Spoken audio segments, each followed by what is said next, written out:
भाव में आ गए। तो कोई जो संत है, साधु है, सन्यासी है, तपस्वी, जो भगवान की आराधना करता रहता है, मंत्र जाप करता रहता है, तो नीम करोली वाले सरकार वो अपनी भगवत भजन में इतने डूबे कि आज उनको लोग हनुमान का स्वरूप मानते हैं, उनको परमात्मा का स्वरूप मानते हैं। तो जो संत भाव में है, साधु भाव में है, वो ईश्वर के भाव में आ ही जाता है।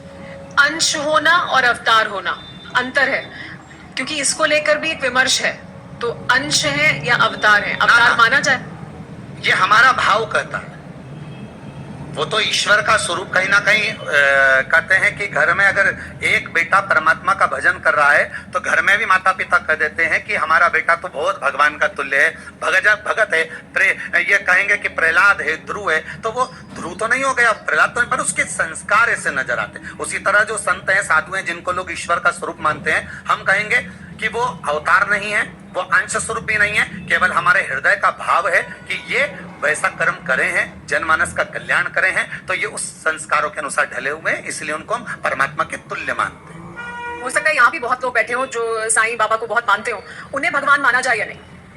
देखो, अभी तुम्हारी श्रेणी में भी कथा है, अक्टूबर माह में अगर कोई संत है, साधु है, सन्यासी है, और कोई किसी भी रूप में अगर अच्छा उपदेश दे रहा है, ज्ञान दे रहा है, आपको प्रेरणा दे रहा है, या किसी रूप में आपको आगे के मार्ग को प्रशस्त कर रहा है, तो उसका आदर करो, सम्मान करो, सत्कार करो, मना नहीं है। पर सनातन धर्म के अंतर्गत यदि हमारा सनातन धर्म कह रहा है कि किसी व्यक्ति के, वो कहते हैं ना कि आप किसी का आदर कर रहे हैं, किसी का सम्मान कर रहे हैं, आप रोज किसी जगह पर जाते हैं और कहीं पर जाकर आप भोजन का दान करते हो, तो घर की माँ कहे कि बेटा टिफिन ले जा, वहां पर एक कोई भिक्षुक मिलेगा, उसको खिला देना, वहां ये मिलेंगे, उसको दे देना। पर माँ ये कभी नहीं कहेगी बेटा वो भिक्षुक जो मिले ना उसको घर में लेकर जाना, माँ कभी ये बात नहीं कहेगी। तो हमारा सनातन धर्म भी कहता है आप आदर करिए, सम्मान करिए, सत्कार करिए, पर ये जरूरी नहीं है कि आप उनको उठाकर घर पर लेकर आ जाओगे। इसमें से भी मेरी कई बेटियां, कई बेटा भोपाल के वृद्धाश्रम में जाते होंगे, भोजन कराते होंगे, परंतु क्या वो वृद्धाश्रम के सारे बूढ़े लोगों को घर में लेकर आ जाते होंगे?